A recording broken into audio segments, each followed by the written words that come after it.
ভানু সিংহ ঠাকুর কার ছদ্মনাম? জিজ্ঞেস করলে বেশিরভাগ বাঙালি বলবে কেন রবীন্দ্রনাথ ঠাকুর। কিন্তু এই ভিডিও শেষে আমি আপনাকে প্রমাণ দিয়ে দেব যে এটা রবীন্দ্রনাথ ঠাকুরের ছদ্মনাম নয়। তবে তার আগে রবীন্দ্রনাথ ঠাকুরের যে বিভিন্ন ছদ্মনাম সেইগুলোর পিছনে লুকিয়ে থাকা গল্প কয়েকটা আপনাকে শোনাই এই 25শে বৈশাখ উপলক্ষে। 14 বছর বয়স থেকে 78 বছর বয়স পর্যন্ত রবীন্দ্রনাথ ঠাকুর 24টা ছদ্মনাম ব্যবহার করেছেন। কিন্তু তাঁর লেখা যত প্রবন্ধ, কবিতা, চিঠি ইত্যাদি রয়েছে তার কোনোটাই ভানু সিংহ ঠাকুর ছদ্মনামে লেখা নয়। নাথবাবু অমিতা ঠাকুরকে লেখা 6টা চিঠিতে প্রেরক হিসেবে বিক্রমজিৎ বা বিক্রম মহারাজ নাম নিয়েছিলেন। তার কারণ সেই সময় তপতী নাটকে রবীন্দ্রনাথ স্বয়ং বিক্রমজিতের ভূমিকায় অভিনয় করেছিলেন, আর তাঁর মহিষীর ভূমিকায় ছিলেন অমিতা ঠাকুর। নির্মল কুমারী মহলানবিশকে লেখা একটা চিঠিতে প্রেরকের জায়গায় লেখা অধিষ্ঠাতা আচার্য।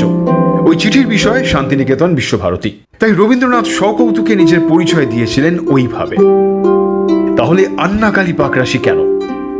নারীর কর্তব্য কবিতা লেখার সময় কবি এই ছদ্মনাম ব্যবহার করেন।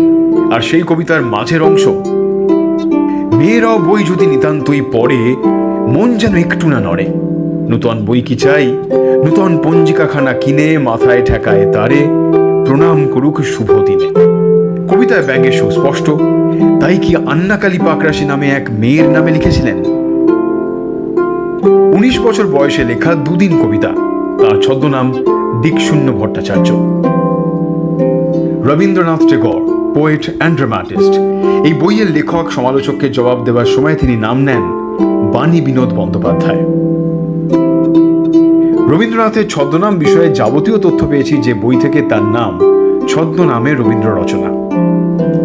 সংকলন ও সম্পাদনা বিজন ঘোষাল, আর প্রকাশক লালমাটি। এবার প্রমাণ দেওয়ার পালা যে কেন ভানু সিংহ ঠাকুর তাঁর ছদ্মনাম নয়, যার সূত্র পেয়েছি এই বই থেকেই। এই ছবিটা দেখুন। ভানু সিংহ ঠাকুরের পদাবলীর প্রকাশক হিসেবে তো স্বয়ং রবীন্দ্রনাথেরই নাম দেওয়া। ভানু সিংহ ঠাকুর তাঁর ছদ্মনাম হলে সেখানে আসল নাম থাকা উচিত নয়। তাহলে ভানু সিংহ ঠাকুর তাঁর ছদ্মনাম হলো কি? এবার ভিডিও থামিয়ে পরের ছবিটা দেখুন। রবীন্দ্রনাথের আরো অনেক ছদ্মনাম এখানে আছে। 25শে বৈশাখ উপলক্ষে রবীন্দ্রনাথের ছদ্মনামের নানান গল্প। নিবেদনে শব্দবাজি বাংলা শব্দের গল্প খেলা।